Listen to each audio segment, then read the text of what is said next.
What up, world? Welcome back to another episode of Breaking Command, a DND football podcast.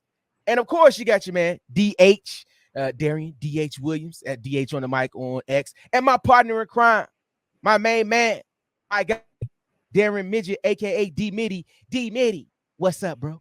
Man, feeling good, feeling great always. How you doing tonight, my brother? Hey, man, I'm feeling wonderful, man. It's football time, man. Football's on the TV. You know, Hey, we in the mix. we You locked know, in. it's time, bro. It's time. It's the best time of the year, man. Baseball's on, Olympics Absolutely. on. Yeah, man. Hey, the boys had to pull a comeback against Serbia, man. Let me tell you, bro. They was up. The line was plus 260, and I I could seen not. that. I could not deposit money fast enough to get that when they was down by 12. Boy, I wanted to. Boy, I was looking like, okay, how much can I take out? How much? I'm telling you that line was crucial because I was like, man, I caught it before that. I think it was something astronomical, and I caught it, and I was like, yeah, I'm not going to double dip. Not going to double dip. Hey, man, look, the same way they squeaked it out today, we're going to squeak out another episode of Breaking Command. Of course, you can follow us on YouTube, youtube.com/Breaking Command Pod. Make sure you go check it out. You can like, subscribe, and share with a friend. And if you feel so inclined to leave us a 5-star review, you can get your 5 seconds. Hey, that's it. That's all. Of course, we appreciate you. And did I not mention that we have a guest tonight? Did I tell you that we're gonna be having the big time of the big time guests? People with boots on the ground, feet in the streets, cleats on the field, letting you know what's really going on with your Washington Commanders. And tonight we have our and I'll just say this: we haven't been formally introduced, but you know what I'm saying, I love the fact that this guy has looked out for us, man. We communicate all these on X, and it's he's become a friend online, but now he's gonna be a friend to the show. We got my guy Felix Trammell coming in the building of 1340 AM Fox Sports. He's an Orioles fan. He's a fan of the Longhorns, and he's the puke Blue Devils, but we won't hold it against him. Felix, we appreciate you for joining us, man. How you feeling, bro? I'm good, man. Appreciate the invite. Thank you, Hey, brother. We appreciate you. so glad for you to be here, man. And we've been trying to get this together for a little bit. Schedules weren't matching up, but we finally able to get it in before the season because you're about to get going, get rolling. And I ain't even gonna waste no time. I'm gonna get right to it, man. How has training camp been through your eyes? What have you seen? What have you liked? What have you disliked? Man, just give us the 411 on how training camp has been for you, Felix. I'm enjoying camp because the biggest thing is position coaches get to coach. They are true position coaches on this team. So a lot of what I've seen in the past with Rivera, Gruden, like it wasn't a lot of attention to detail. There's a lot of attention to detail here. So, I mean, sit there watching Daryl Tapp work and Ken Norton work and Willie Gay work, like they're teaching the game. And I think that's probably my biggest takeaway. They're teaching, they're working. Like there's a plan, there's a method to the madness. Like a lot of times before, it was just get out there, throw some plays together, have some fun. But there's actually a method to the madness now. So I think what I've seen a lot of is a roster rebuild, roster refresh, and a lot of good coaching from a good coaching staff. That is one of the best assembled coaching staffs I've seen. And I think that's just refreshing to see, just being around this franchise for such a long time, just seeing that growth and seeing that coaches that have a plan that can coach. You can see Ryan Kerrigan pulling somebody off to the side and really teaching the game and not just, all right, this is the play, blah, blah, blah. Teaching skills that are going to transfer over. So that, and then it's just a purpose. Like practices aren't necessarily long. Practices are efficient. And a couple weeks ago, someone asked Quinn about that, and it's like quantity versus quality. Do you want a quantity practice, 2.5 hours a day, or do you want to get them in, work hard, and move forward? And I think that's what we've seen a lot from this staff.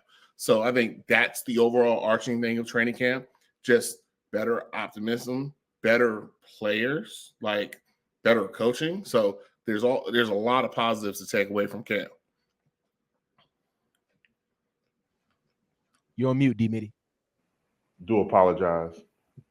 Anyway, get into the question, Felix.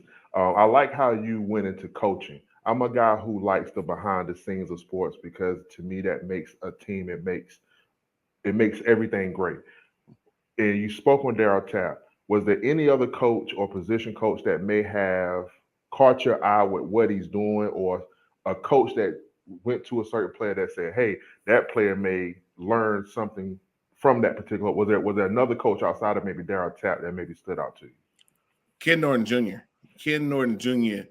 He's old school. Like he had, in the way he was instructing everybody, he was instructing Bobby Wagner like he's instructing McGee, like a 9-10 year vet, all pro guy, and a rookie, a 5th round draft pick rookie. They're getting coached the same, and they're doing drills, and I mean they're working on tackling, and you can see that the coaches that went back and said, "Hey, look at this on film, yada yada yada. Y'all are too high in the hole in these running backs." So they did all their drills. We're working on staying low, beating, shedding blocks, staying low, driving to the ball, tackling. They did that. This is stuff you see in high school. But the purpose of that, doing that, that's the attention to detail. So Ken Norton, also Anthony Lynn, that it's just his communication, his knowledge base. Like I like that instruction that they're given, and also Cliff Kingsbury, because you can see, he drifts to the quarterbacks as most offensive coordinators do, but he's connected to the entire offense, and it's not just I'm the offensive coordinator, so I'm really just coaching quarterbacks and I'll call plays and the rest of y'all figure it out. No, it's actually a connection there. So Lynn stands out. I love Ken Norton. He's just an old school guy. Like you listen to him for 5 minutes, you're ready to go tackle somebody. Like that's just how it is. That's just how it is. Yeah, it's just how it is. So that I think Ken Norton stands out to me as well. But Tapp is my personal favorite. Just how he coaches and then how he communicates with his players. Of course, we're right here with Felix Trammell of 1340 AM Fox Sports. He's kind of jumped in to talk about training camp, and just following up with that, Felix. I know you talked about the feel of camp, right? From being out there from last year to this year, the coaching styles, and just the overall feeling around camp. And I know this is I know you get a chance to see it on the field. Even I think it's translated into the content that the social media team is putting out, to the interviews that are being done with guys like yourself and even the other media members. It just feels like overall there's just a positive feeling with the new regime from top to bottom. Can you go in a little bit more about that? And is that kind of all on the same page, like just with the feeling in general out there in Ashburn? Yeah, I think the biggest thing, there's a clear vision from everybody. Harris and the rest of the ownership group has a clear direction to go to Adam Peters. Peters has a clear direction with his staff to go to Dan Quinn. Dan Quinn has clear communication with his staff to go to the coaching staff that goes to the players. So the whole team is just encompassed differently. Like little things about like the team staying together out in Lansdowne at the resort. They do a lot of heavy walkthrough stuff that we don't see. And there's some camaraderie that's being built there that wasn't happening over the past few years. The vets would get in their cars, go home, staff would go about their business, but it seems more professional now. And you hear that mainly from guys who are coming into the franchise, like a Zach Ertz. Zach Ertz has mentioned it, like, yeah, Washington, nobody's going to think about Washington seriously. But now that he's like, I've gotten here, Peters and all stuff, it's a different thing than what we've heard.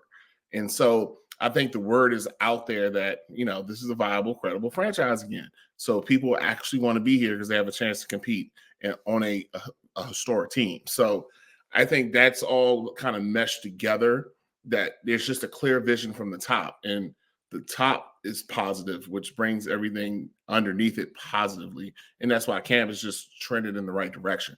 So that's kind of that era of feel good. Now, the era of feel good has an expiration point, which is got to have results on the field. But for right now, it's living high on the hog, as they used to say. Everything's good. Everything's positive. Definitely love that, man.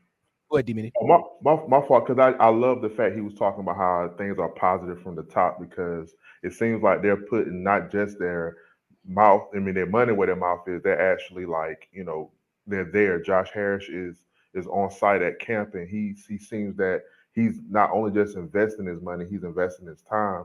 And to hear guys like I think Zach Ertz maybe mentioned it on a Pivot podcast. I may have heard it somewhere where he said Magic Johnson and the other ownership maybe reached out to them. So it seems like the ownership is actually diving into this thing full throttle, and I like that is a part of the good feeling that I'm getting as a fan. That's correct. And there's usually one of the ownership group there all the time at practice. You see Peters there a lot, conversing with a lot of the players. Like, there's a lot of other people that come in, NFL veterans and media, that are coming and observing, and are like, okay, this is different. Like, they sense the vibe there, because word of mouth travels. So seeing that the players see them there, like you see them all interacting, you can tell that there's a concerted goal that everyone knows. There's no hidden agendas, and for too long in Ashburn, there was always a hidden agenda, a secret motive. This person against this person, like that was so prevalent, and we all knew what was going on. Now you don't have that. Just case in point, like leaks on certain things. Like, I 98% knew they were going to take Jaden Daniels, but I didn't get the leak about it. Like, back in the day, you would get leaks. There would be somebody who would tell you all these things, and now you don't have that, because you have a concerted effort. Everybody's on the same path and agenda. So it's just connected better, because it's better leadership from the top. Absolutely. And you're watching Breaking Command podcast right now, of course, on youtube.com/Breaking Command Pod. Our guest, Felix Trammell of 1340 AM Fox Sports. Make sure you follow him on X, man. He's a great follow with the inside information of everything going on with your Washington Commanders. Felix, I'll follow up with one more about training camp really quick. I think the team has really set themselves up to put themselves back in the mix, right? Some of those NFL teams are just, they may not win it all, but just at the end of the year, they're always in the mix. And I think with the roster overhaul, the conscious effort to bring us up to the level of other teams as far as facilities, kind of rebuilding the brand from inside out with the fan base, I think Josh Harris and ownership group has really done a great job at really trying to change the narrative of what the Washington Redskins football team and the Commanders of that 1 year with Snyder really has been. What are your thoughts on that, Felix? That's very true. And people have to understand, this was pretty bad. Like, as far as NFL teams, though, it was bad. A lot of these guys that are coming in the league, these guys who come from the SEC and all these power schools, their facilities were better than this. And I've talked to guys that played at Alabama and played at Texas and played at Georgia and played at all these schools where everything's top notch. And so the last regime, everything was to save $1. So now that people see full investment, and that's coming from the Harris group, it takes time. Like, they're doing a lot of work out at Ashburn. When I come back, that old turf field that sat there for 20 years and no one ever touched is gone. That there should be a field there.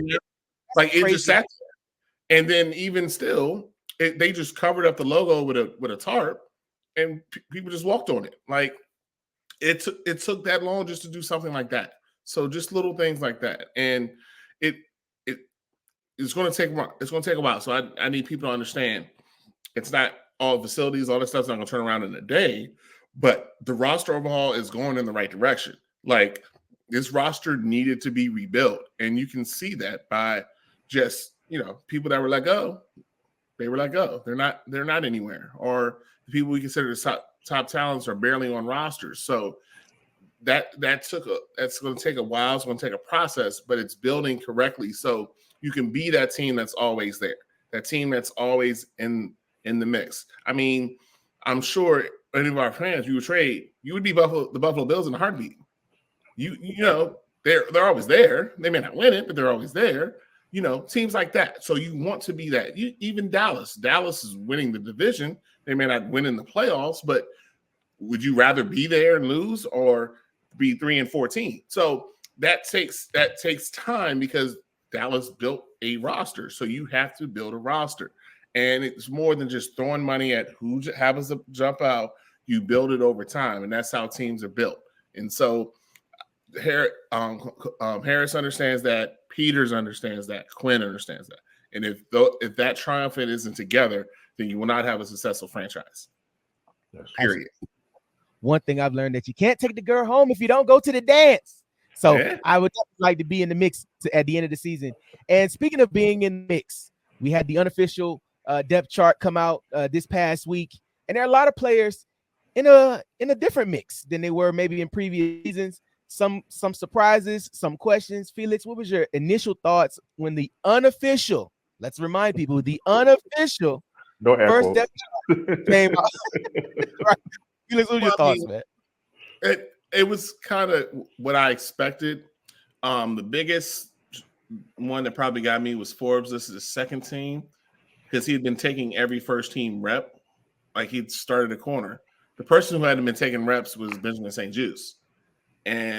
But he was doing no teamwork. And then the Sunday or Monday this week, he did some. So that was the kind of one I was like, okay, that's interesting. It proved what I thought about the tight ends, and then Ronnie Rogers was released the next day. So the tight ends were kind of settled. Coleman had worked himself to the left tackle's position. That's where he was going to be. Him and Jaden Ames was a married pair. So if Jaden was out there, Coleman was out there. Now he's a little banged up with a shoulder injury, but that was kind of expected. Jamin Davis is no longer really a linebacker. He's a rush end, and that's all he's done. He doesn't work with the linebackers anymore. So they list them as that because that's his chance to make the roster. But other than that, I mean, it's pretty of what I expected.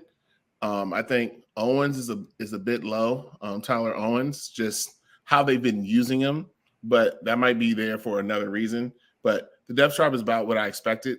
They did declare Jaden as the starter, which should have happened. But other than that, the depth chart was pretty straightforward based off of what I've seen so far. Yeah, man. I think, you hit on some solid things, especially about Brandon Coleman, that married pair thing, because to draft him where they drafted him at the position of need that they have, I feel like as long as he's, I don't want to, the first word comes to mind is sustainable. As long as Brandon Coleman can solidify that spot, that will anchor the rest of that O-line. And I hope that the other guys come in and do well as well, like Chris Paul on that O-line as well. And then you also hit on somebody too that I feel like needs to step up is Jamin Davis. And with him working with the edge rushers this offseason, I hope that that's something that's going to help him play faster and better because he has all the physical traits. And we talked about him last night on the Urban Sports Scene podcast. And I have a question when it comes to, I guess, the roster. Do you feel like this roster will it's early, will pan out to be a deep roster or a top heavy roster? If you could say it here, April 9th or today, April 8th, excuse me, is that August 8th?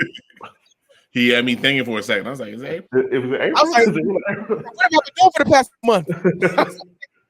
I done missed something. Excuse me, fans. It's been a long day.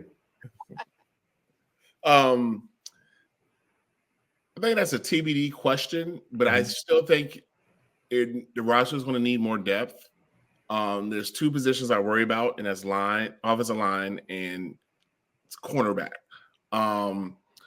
I think there's a lot of solid picks in here. I think Peter's first class is going to be pretty substantial when you go down the list. Yeah. When you get Jaden Daniels, who will be your cornerstone quarterback. When you get Newton, who's a stud, just got to get him healthy.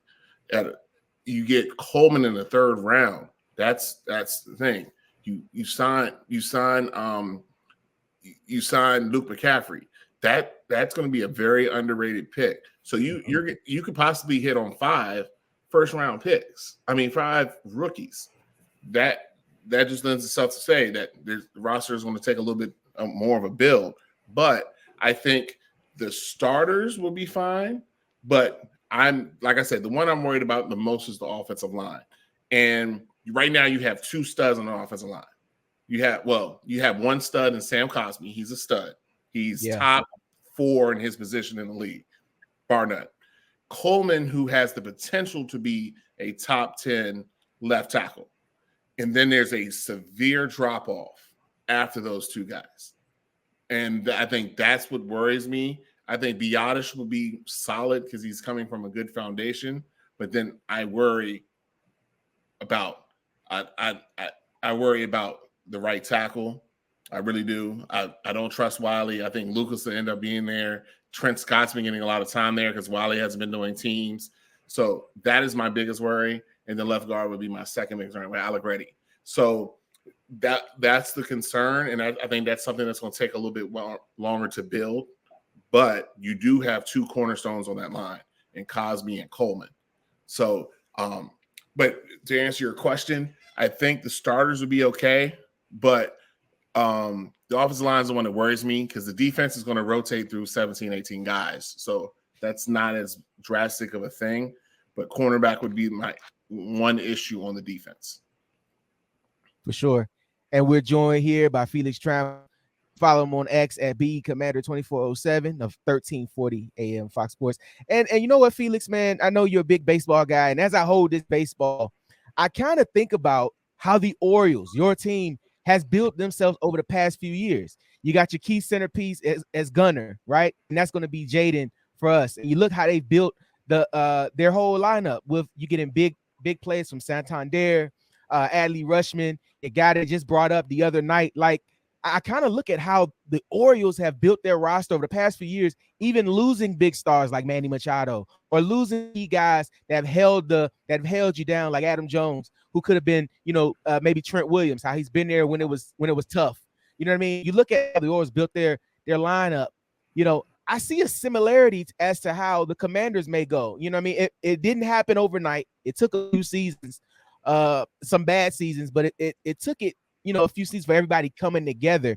And I think that's kind of the symbolism with us right now. You mentioned something earlier, is that you want fans to kind of be patient, right? I think every fan wants to have a Houston Texans type year with Jaden Daniels being CJ Stroud and Dan Quinn with a second coaching opportunity to coach as well as D'Amico Ryans did last year. But we really do, us media members, we have to, do our best to kind of temper the excitement and kind of hope that they over deliver but under expect, right? Feel the same way, Felix? Yeah, I mean, everyone wants to turn around in an NFL. It can't happen, but you got to remember there are circumstances that lends itself to that. The Texans were in the worst division in the league. You had the Colts that had a hard start with Richardson. Richardson gets hurt, they fall apart. Then you have Tennessee, which was kind of the end of that run of the Titans, and so they kind of fell apart. And then Jacksonville was just weird. And so, it all stars aligned on that. Then they hit on Stroud. They got right. It was the right. Everything has to align. So you can always do it, but then you always are 2 plays from being really not that good. And we got to understand, we're playing, even though we're going against the NFC South, which is a fairly weaker division, we got the AFC North. So you're going to see Baltimore. You're going to see Cincinnati, you're going to see Cleveland, you're going to see Pittsburgh. Those are 4 games that are going to be hard, and 3 of the 4 of them are in the first 5 games of the season. You got to understand. It can't be a panic button if they lose to the Ravens. Okay, that happens. That's not a in the world sort of thing. It's how they do it. Like when the team was losing last year at the end, and you had players looking around like, what is going on? And it looks like we were in a vanilla defense and just teams are just dog walking you. That's different than playing a team and losing, because teams play every week and lose. Like, it takes a little bit of time. So I think you don't want 3-14. Like, you can't go 3-14, but you're not going 14-3 either. Like, there's got to be a balance in there. So, if you go 500, or, well, you can't really go true 500 unless you're tied anymore. But if you go 7-9, or 7-10, that with a couple close games there, that could be coin flips. Next thing you know, you're 10-7. Like, it it's the luck of the draw sometimes. So I think people just need to understand that they're going to be better. They're going to have young moments, but they're building for the future. And it's a good thing you mentioned the Orioles, because the Orioles, it took time. They lost 100 games, but they built themselves up through the draft. San Francisco was terrible for a few years. People forget they built up through the draft. Now they pulled in Trent Williams and stuff like that, and they traded for McCaffrey, but they drafted Ayuk. They drafted Kittle. They drafted those guys. They drafted a lot of that defense, so that they built it up together. So while Seattle was off running through the division, they built up a team, and then they surpassed Seattle. That's what's got to happen here, because the NFC East is in a sort of flux. This is the time to build, because the NFC East next year is going to be a totally different division, just based on contracts and yada, yada, yada. That could be your time to ascend. So it's just, you got to understand the patience with the thing. But I think the fans just need to see competing. If the team's competing week in and week out, I think you can live with it's a 7-point game with 3 minutes left. Let's figure it out. No, for sure. And of course, we're here with Felix Trammell of 1040 AM Fox Sports here.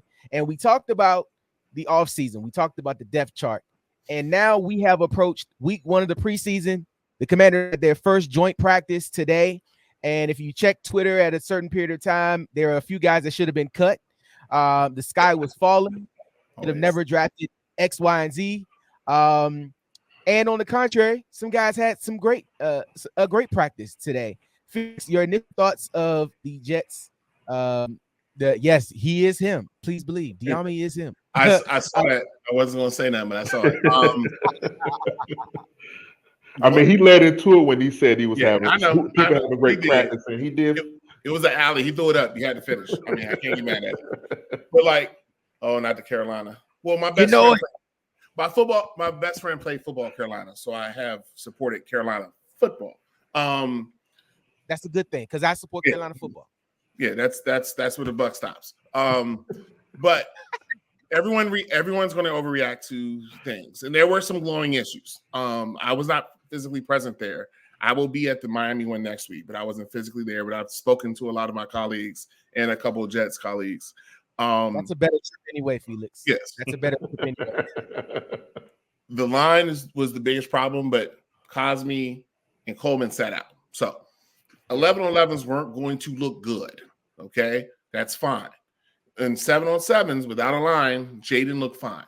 So you take that with a grain of salt, move on. Diami had some good catches.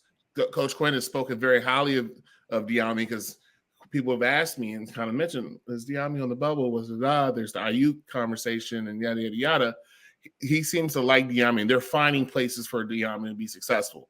I personally think that Diami was utilized wrong in the last couple of offenses. It's just a deep guy, and he has other abilities, and I think you'll see a better chance of him to use those abilities. So that's my speech on Diami. The defense, my one concern was cornerback, but one-on-ones in drills are always going to be geared for the offense. There's just, I'm here, I'm defending one guy, they know what they're doing, I'm by myself, I'm trying to figure it out. They're always going to be slanted towards the offense. Don't freak out over that. The play that seems to circulate the most is the bomb to Wilson over Forbes.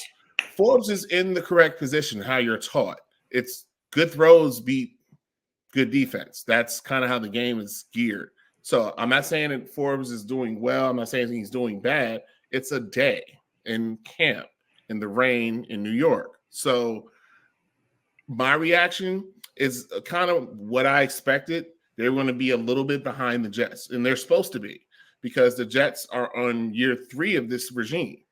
They should be more solidly together than the Commanders are, because this is a brand new system on offense and defense. You got 40 to 50% new players. It's going to look worse than a team that's been in the same regime for 3 years now. That's you have to understand that. So pump brakes, relax. You need to see if the concepts that you were focusing on were successful. If that happened, then practice was fine. If that didn't happen, then that's what you need to work on. in the driving rain without two of your 5 starting offensive linemen, whatever. It was a practice where you got to hit somebody else, a little bit of competition. On Saturday, you put Jaden out there for a series or 2, let him do some basic things so he can get comfortable stepping out, getting the play call, getting in the huddle, because they don't do that in college anymore. And then you move about your day and you go to roster evaluation. So I don't say I don't care. It's good to see them competing against someone else, but it's not a end all be all. He should be cut. He should be starting. It's a one-off day that was pretty much done in a driving rainstorm. So, I mean, the defense played without Bobby Wagner. The defense on week 1 is not playing without Bobby Wagner. So just breathe. Understand that it's a method to madness that humbles some guys a little bit, and let's see how they compete on Saturday now that they got a little humbled on Thursday. That's it. So joint practices are always exciting. Everybody wants to see it. Everyone wants to see the 7 fights. It's great, but it's about, do you execute your schemes and concepts against someone who doesn't know it's coming? That's it. And do you get out of there without injuries? Those are the 2 things you're concerned about. They're not concerned about how many times you beat over the top, unless it's bad technique. How many times you get? Is your technique right? Are the schemes right? The end. Because no one's game planning. But the Jets should be ahead of the Commanders because they're in year 3 of a regime. The Commanders are in year 1. That's just plain and simple. And I feel like with the whole competition thing too, like I seen Brian Baldinger post a clip of the D-line of Washington going against the Jets D-line going against the Washington O-line. And it just seemed like I think it was a Ricky, and it just, to me, that clip just showed like, yeah, I see why you have your concern for the O-line. And I know you were saying you have a concern for the DBs. And being out there in camp, I don't know if you've seen my guy, Defoe out there, Derek Forrest. Did you catch any flashes of him maybe looking like he's getting closer to maybe pushing for or a roster spot or even to start the job? Or is there any other DBs outside of Sandra Steele, the usual suspects for that may have looked like they may flash? Okay, let me loaded question. Start with Defoe. Defoe was out there, and then he got hurt. There was something, he got hurt. He's been off to the side field, so he hasn't been doing team stuff. With that being said, the starting safeties would be Chin and Quan Martin. And then when they go to nickel, Percy Butler comes in, and he's playing either deep 1 or deep 2 in the cover. Defoe's going to have to fight to get back on standing. And I like Defoe. Defoe was played out of position, but played out of position well until he got hurt. He should have never been a cover 1 safety. He should have in the box safety. I mean, the boy hits now. He will hit you. They did get a good season out of him playing that deep cover 1. But he's not going to play cover 1 in this defense, in Bobby Witt's defense. So there is a role for him, but he's going to have to get himself healthy and work at it. Before the depth chart came out, I would have probably told you it would have been St. Juste and Forbes with Sandstrel and the nickel. Davis is pushing because Davis is a type of cornerback that they like because he's big. Michael Davis is big. And he's not as handsy as St. Juste. St. Juste's problem, he grabs a lot. And unfortunately, Forbes is starting to grab more than he should. Sandstrel is probably the best in not using it, grabbing. Davis is not as handsy. So that those 4 are right there. But like a Castro Fields, Whiteside, those guys are the ones that are really competing because Christian Holmes got sent on his way for a reason. And safety, I mentioned those 3 safeties in Chen, Percy, Defoe, but then Jeremy Reeves is there. And then Tyler Owens is a guy out of Texas Tech. He lines up everywhere. And there's times where he's the deep safety. There's times where he's the Russian. There's times that he's the linebacker. And that's in 3 plays. And you're like, this kid's all over the field, and you look at him, he's 6'2", and he's 230, and you're like, oh, okay. That's the type of guy that Bobby Witt likes. So they're going to find a role for him too. So if you're just talking about base, your base four is Chin, Quan, right now Forbes and St. Juice, but I think Michael Davis is knocking right on the door, and Sanistro is going to play 70% of the plays anyway. That kid is just a natural ball. He just finds the ball. There was a play Sunday where it was a run. He was lined up on the left side or the right side of the offense. The run went the other way. 40 yards downfield, the person pushing him out of bounds is Sanistro, and he's punching at the ball. So it's just little things like that. You see the play, and all of a sudden Sanistro's there. You just see two there. So people are going to really, really like him. That is another pick that the Commanders did hit on in Adam Peters. So that would be my secondary rundown. Everyone else is kind of trying to make it. It depends on how many. If you can keep 5 safeties with one being a hybrid, do you only keep 5 corners? Like 6 and 4 is usually the breakdown, but it could be a little bit different. So it'll be interesting to see that battle. You'll see a lot on Saturday. Who comes out first? Who comes out second? Who comes out third? Is Dominic Hampton one of those safeties? Because I hear you and a lot of other people say Tyler Owens. Is Dominic Hampton making this team? It depends on Defoe's health. Honestly, it depends on Defoe's health because Quan and Chin are on. That's not their locks. Jeremy Reeves is a lock as a special teamer. That's 3. So if Tyler Owens is your 4th, I don't know if you can keep Hampton at 5. Now, if Defoe goes on IR, maybe you stash him as a 5 because you have enough flexibility where like a Sanistro can play inside and out, where you don't need that 6th corner, because that 6th corner is just going to be a special teamer anyway. So can you find enough versatility? That'll be the key. That's the biggest key. Good stuff. And before we get into our final topic, which is the Jets game this weekend, I want to remind you guys to make sure you're following our guest tonight, Mr. Felix Trammell. Of course, we appreciate him being here. You can follow him on X at BCommander2407, 1340 AM, Fox Sports out of Hopewell, right? Yep, Hopewell, Virginia, technically, but Richmond. Here we go, 804. All right, got you. I am from Alexandria. For sure. I have family in Alexandria. I graduated from T.C. Williams High School. I'm from Alexandria. Hey, as long as you getting the sponsorship for the media to cover them, it don't matter what station it's from. I love it. Yeah, it's a great station. It's a great station. I'm just not a Richmond guy. That's more my boy Serge and all them Richmond folks. Got you. Absolutely. And of course, right now, if you're watching, you can go to youtube.com/BreakingCommandPod. Make sure you subscribe to the podcast. They have a whole bunch more guests, a lot of information to give you guys as the season continues.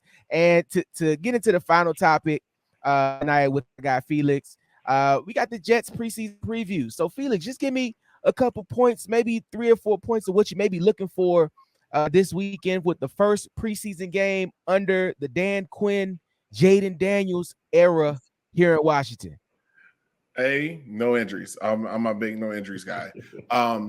B, I want to see the secondary. I want to see the groupings of the secondary. That's gonna tell a lot for me where they're thinking people fit, because this first game is going to be about fit. Where do they think you fit? Can you produce where they think you can fit? Game 2 is going to be where your chance to play is, and then game 3 is your live or die moment. So I'm looking for, especially in the secondary, position groupings. I'm looking for this kicker battle, because this kicker battle, they seem to go hand in hand. They either make them all or they miss them all, but they're doing everything together. So seeing it in the live moments will be a big tell. And I want to see Sam Hartman against Jeff Driscoll. And I'm saying that because there's a lot of ability in Sam Hartman. And I think the staff can see him as a potential backup person in the future. So I really want to see him in the game, because he makes a couple plays with his legs, but he has a good arm too. If we're going to rank arms on the Commanders, it would go Jaden, Hartman, Mariota, Driscoll. So I want to see his arm. I want to see him in live action. For that, him versus Driscoll. Driscoll has more experience, but Hartman does have a lot of talent. So those are the three things I'm personally looking for in the Jets game. Starting with, please, no injuries. No. Yeah, I agree with you, man. I'm a man of no injuries as well, man. I want to see everybody come out healthy, play a good game. And you spoke on somebody that I kind of like under the radar, hopefully make the team, but I don't know if he will because of the quarterback situation with Sam Hartman. But if you could just for me, I guess if I had to ask you a question about that particular room, does Sam Hartman, does he bring an element that's needed, or is he just a body from where you sit? He's something that the coaches like, and I put it like that. Him and Jaden are close. They work out together. They're close. I've seen Jaden introduce Sam to his family. Like I've seen the stuff after practice. But he has an athletic ability to run the offense that Cliff Kingsbury would like.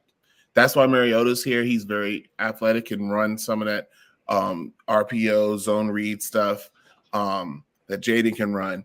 But so can Hartman. And Hartman has a good arm to boot. So I think that he's here for a reason. He's here for a skill set. So if he goes out there and performs well, they're going to be put in a conundrum where you can't practice squad him because somebody will take him. So they searched him out for a reason. So I think there's a good reason. There's a good chance of him being here on the roster. And I mean, Driscoll could be IR'd or he could be the practice squad guy, but Hartman does have a role somewhere in this team because there's stuff that's schemed for him. So and he can do majority of what Jaden can do. Now Jaden is still an echelon above, but Hartman can do a lot of things that Jaden can do. So that would be my answer. That he has a decent chance of making the roster. I'll put it like that. He's not just an arm. He's not just a camp arm. Awesome. We love to see it, man. And we love the inside information from my guy, Felix. Felix, we appreciate you, man. I'm so glad you're able to stop by, man, and give us your training camp review, the Jets preview, and talk about this depth chart, man.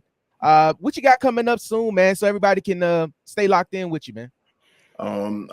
I'll be my weekly spots. You can catch on radio, but I'll be doing transition to video ones as well, so people can just follow along and just be with certain guests, just insight, different perspective on the team.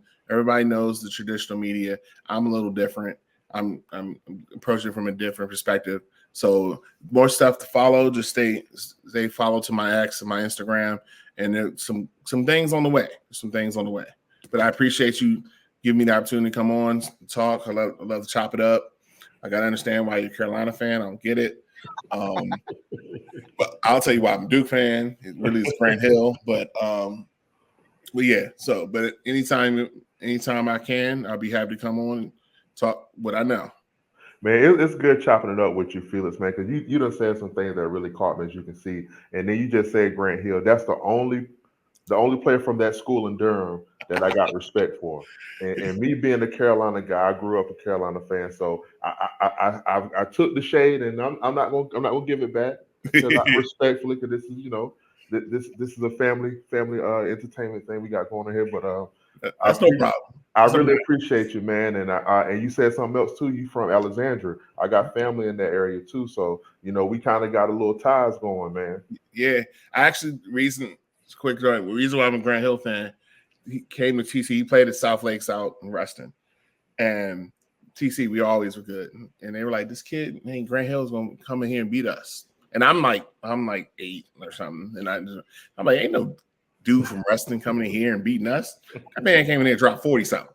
I was like, who is this kid? Like, he was doing everything. And I was like, yeah, I'm gonna follow him. And he went to Duke. And I was like, well, there it is. And that's how that happened. And I never went away from it. But it was Grant. I mean, I saw him do some things. I was like, yeah, that's it. Grant before them injuries was a different breed. Say so. Felix, Felix, we won't fault you for your bad choices, man. It's okay. No worries. Man, I got a story too, man. Right. Felix, appreciate you joining, man. And we're going to get out of here on that, everybody. Want to make sure that you lock in, of course. Make sure you subscribe to the podcast, youtube.com/breakingcommandpod. Follow everybody that's up here, man. And this season is going to be a good one, Felix. We'll be checking in with you throughout and see how these Commanders do, man. See if they really about it. See how the fan base is feeling. And see if we can get something done this year, man. Everybody, peace and love. We'll catch you on the next episode of the Breaking Command podcast with my partner in crime, D. Mitty. It's your man, DH on the mic. And we'll catch you on the flip side. Peace.